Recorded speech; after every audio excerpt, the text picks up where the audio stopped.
Okay, so we have personal space and territoriality as applied in different places around the world. I'm Bailey Yarbrough. I'm Nina Cross. I'm Jake Arnold. I'm Jaime Beaumont. And this is our presentation.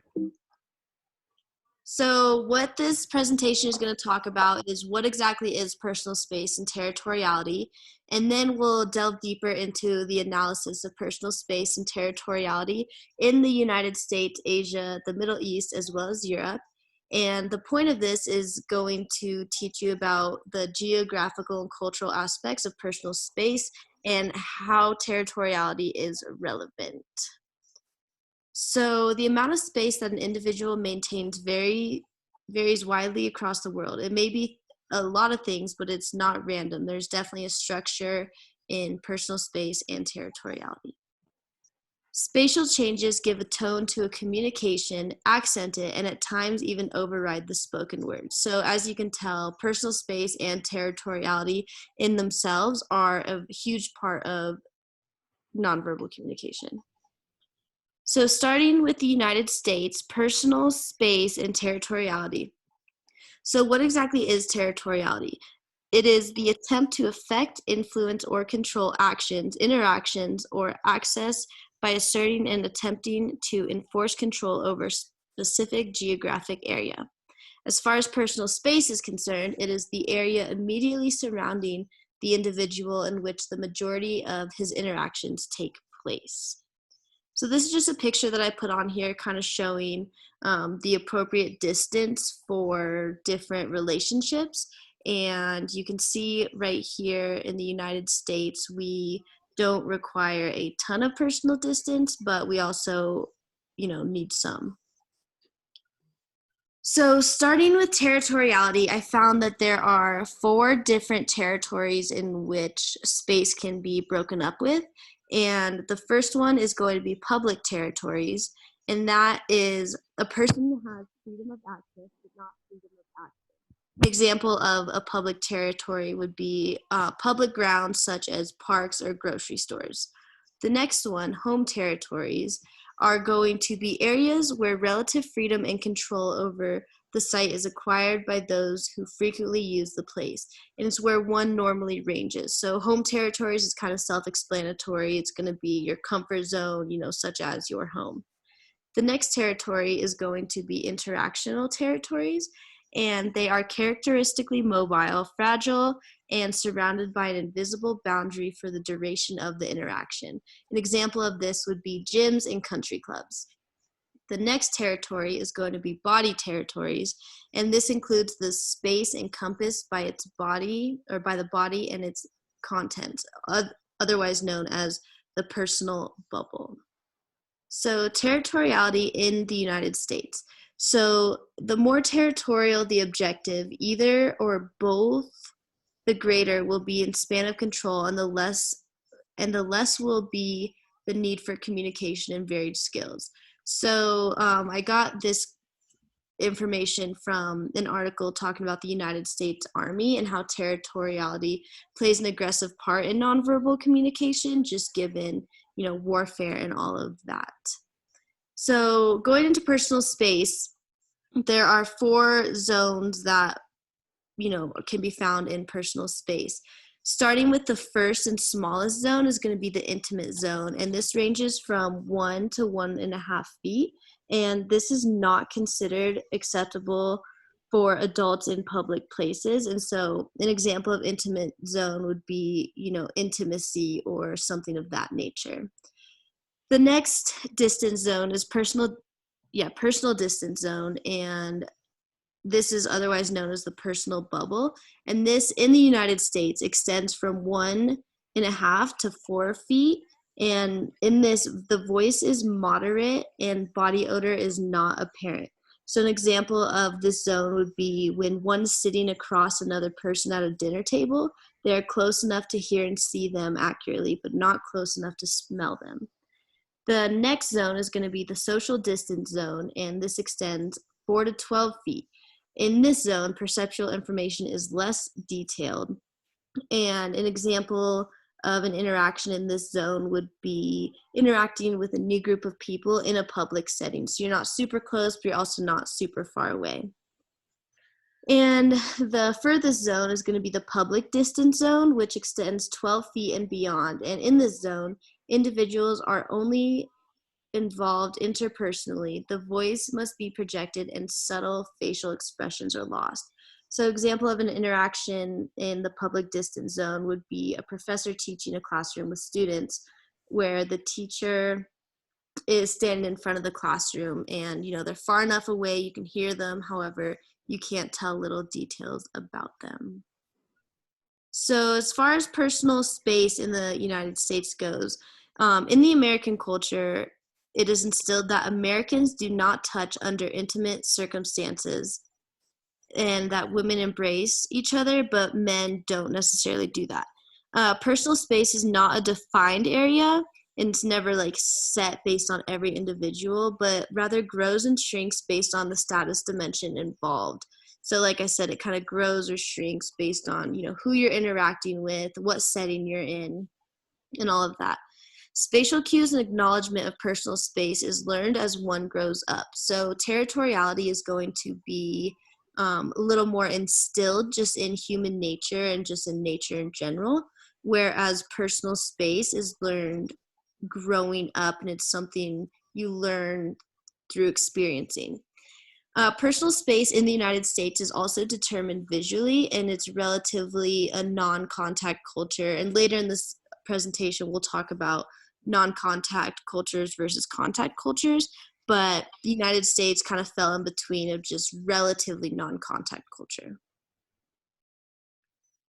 Okay, next I will talk about personal space and territoriality in Asia. Here's the map of Asia on the world map. If you're not aware, Asia comprises 50 independent countries, which will be further discussed. Next slide. Asia as a non-contact culture. First, Hall identified the concept of contact and non-contact cultures to distinguish the behavior of people from different cultural groups. Because Asia comprises countries which are categorized under non-contact cultures, I have concluded that Asia is a non-contact continent for the purposes of this presentation. So what is a non-contact culture? While these, of course, can vary through different experiences and even intracultural interactions, remember that these behaviors are learned. So I first want to say that non-contact cultures are termed to distinguish the behavior of people from different cultural groups.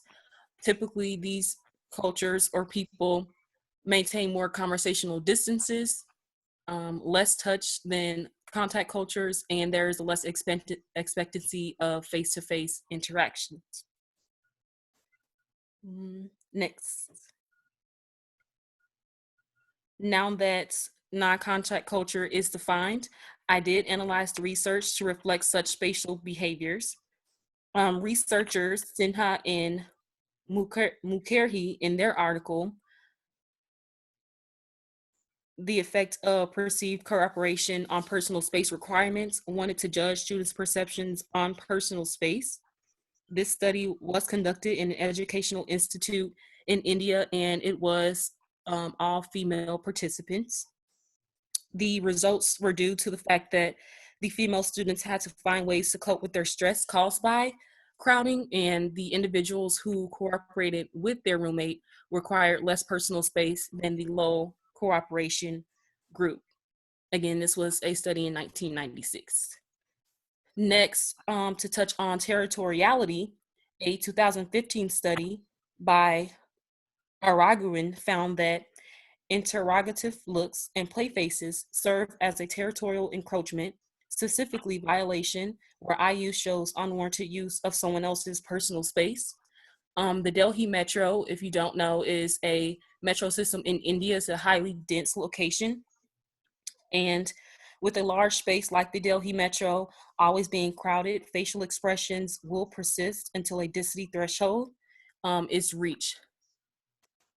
So now that I talked a little bit on those two studies. Overall, they are limited in India, but they contribute to the Hall's research that contact cultures will still exhibit specific spatial behaviors and interpersonal territoriality. So now I will give it over to Jaime.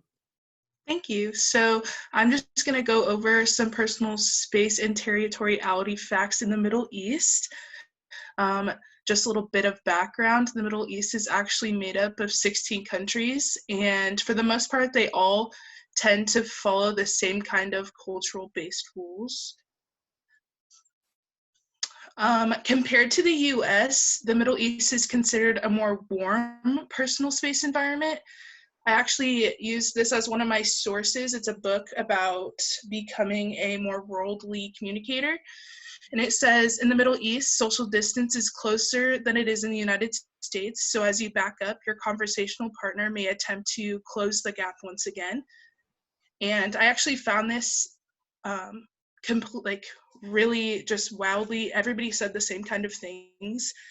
Like people in the Middle East tend to just be very close talkers.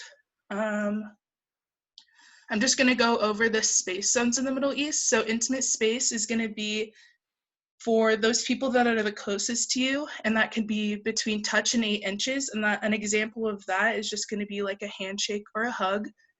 And then casual personal space is going to be for family and good friends.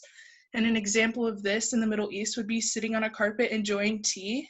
And then that space is going to be from 8 to 12 inches. And something I found interesting in this is you could be sitting 8 to 12 inches away, like a normal distance, but once those people stand up, they would tend to get closer to one another. And then social consultative space is that space that maintains working relationships. So that's going to be from 12 to 24 inches. And an example of this is going to be like the space between an office cubicle. And then public space is going to be anything that is in a public place. So an example of this would be like at a store, if you're talking to someone like a butcher who's like going to get you meat, you are like speaking publicly to them, and then that space is going to be anything over 24 inches. So as I said before, excess space between two people having a conversation is considered rude.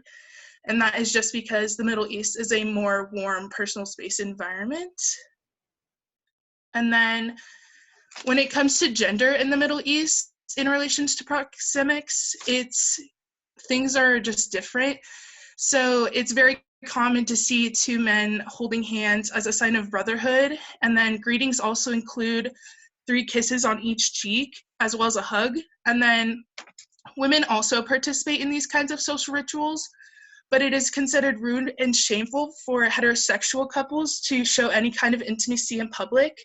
And because of this, men and women do not interact at all in public, and it is most common to see women walking behind their husbands instead of directly next to them.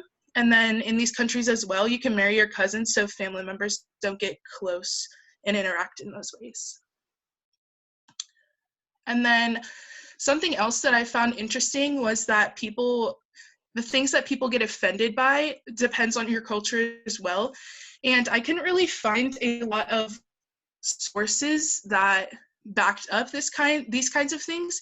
So I conducted a personal interview of someone that my mom knows, and he grew up in Kuwait, and he told me that individuals in the Middle East don't show the soles of their shoes when crossing their legs or at all unless they wish to disrespect someone.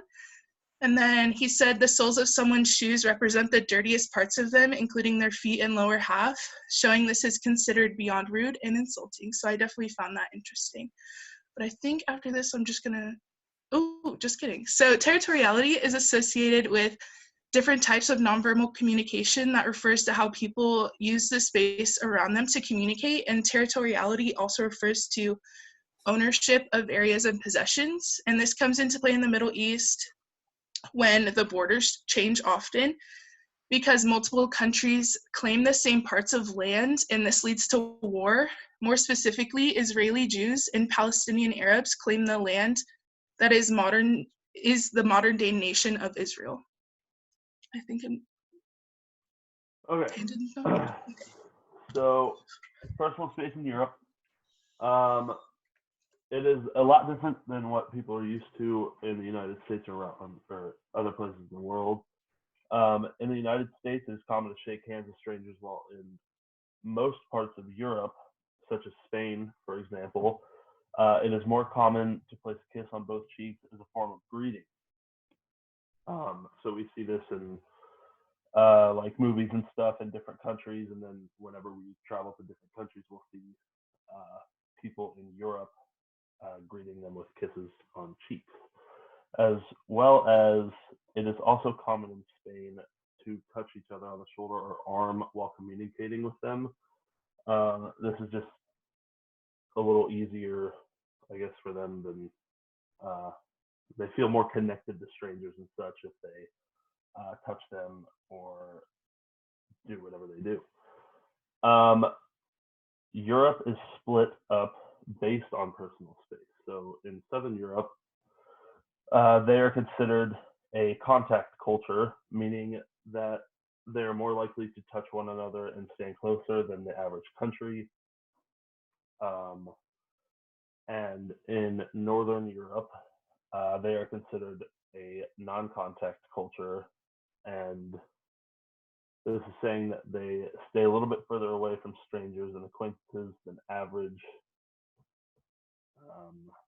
So yeah, next slide. This is a chart showing the average distance created by people in different areas of the world. As we can see in the middle, Norway, which is part of Europe, has the lowest distance between close relationships and personal acquaintances. They're sort of tied with Russia with their personal acquaintance, and are, I guess, sort of in the top percentile for how far away they stand from strangers. Norway is not, however, the closest to strangers, even considering how close they stand to their own like relationships or their personal acquaintances, which I found quite interesting. And then, so territoriality in Europe, I couldn't really find much on this, which is odd, but I found a little bit. There are different actors in the line of power throughout Europe, so there's different people in the different countries and such that split up with Europe. And these actors are, split between many different territories and borders. Borders in Europe are what split these people up for the most part. So territoriality is taken quite seriously among the different states and countries across Europe because they take whatever they have pretty seriously. So territoriality in Europe is quite weird, considering I couldn't find much on it. And so what? It is important to recognize that human spatial behavior, conversational distances, and territoriality vary among the world. Being aware of these concepts allows us to approach others who may be from another country in non-threatening and appropriate ways. Knowledge of the proximity rules allows interpersonal relationships to develop and creates a better, competent communicator. And so I believe that is it. Thank you.